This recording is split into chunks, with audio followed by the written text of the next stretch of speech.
አንድም ቀን በኦነግ ሸኔ እጅ ላይ ወድቃለሁ ብዬ አስቤውም አላውቅም ነበር። ለቫኬሽን ሙሉ ሚኒባስ ሆነን እየሄድን አስቆሙን መንገድ ላይ።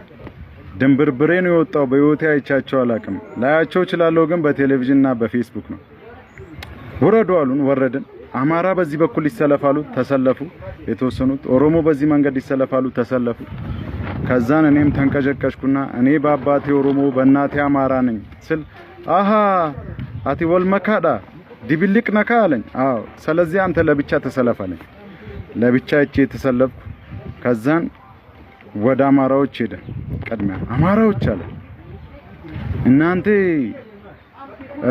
ይሄ ትግል ስለማይመለከታችሁ 3,000 ብር ትግሉን ሰፖርት ታረጋላችሁ አለ። ከዛ ወደ ኦሮሞ መጣ። ኦሮሞዎች ይሄ ትግል ለእናንተ ብለን ስለሆነ እየታገልን ያለነው እናንተን ነፃ ለማውጣት ስለሆነ 6,000 ብር ትከፍላላችሁ አላቸው። እሺ አሉ። ሁሉም ሙሉ ሚኒባስ ነው። ከዛን ክላሹን እያቀባበለ ወደኔ መጣና ዲብልቅ አለኝ። ዲብልቅ ሲለኝ አቤት አልኩት። አንተ